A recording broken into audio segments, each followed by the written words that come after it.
Hey everyone, it's Betty Louise or Coach Betty. I'm the host of Green Think Internet Radio, and you're about to hear an excerpt from one of my interviews.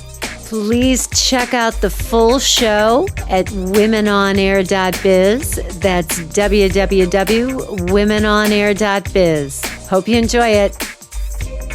So you have been on the eco path for 10 plus years. I think I read somewhere in your book. And every year you commit to living more sustainably. And so I'm curious, what are you doing now that you weren't doing 10 years ago to be more sustainable?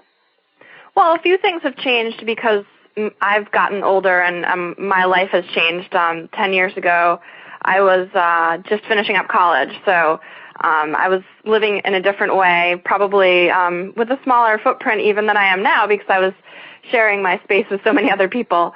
But I now own my own home in Connecticut, and so a lot of the eco-friendly things that I've been doing in the last couple of years have centered around making my my home more energy efficient and also water conservation oriented. Because, you know, the stats are basically that about 50% of our energy use that, you know, in our overall lives comes from our home. Heating and cooling is the bulk of that.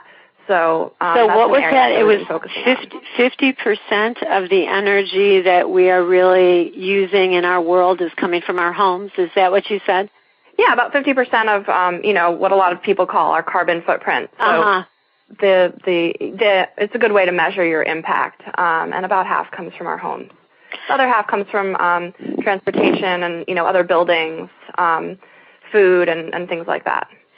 So did you get started in this when you were going to school, or you came right out and you said you started this whole path of being the eco chick, but what was your college degree in?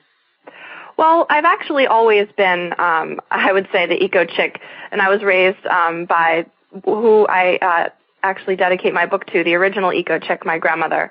I was raised in the Hudson Valley of New York, and we, because of my grandmother's multiple chemical sensitivity, which we didn't actually call that at the time, she had a little bit of sensitivity to chemicals because of some exposure she'd had before I knew her.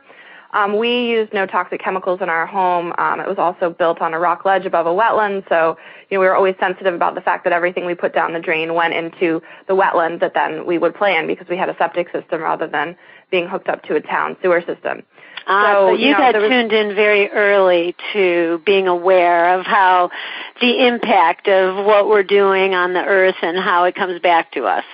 Exactly. And from there, you know, we also had an organic garden, and, you know, I don't eat meat now, but when I did, we got it from down the road. And so there was always that connection with my local environment, feeding me and providing me with a place to play. And then I sort of thought that I wanted to be an environmental scientist, and I studied that in college, and I studied biology, and I have a BS in geology, which has actually helped once I realized I didn't want to be a scientist per se because of course, a lot of the environmental concerns that we have are rooted in rigorous scientific reports and sort of digging out that information, presenting it to the public so they can understand what's really going on the planet and how we're affecting it. Cool.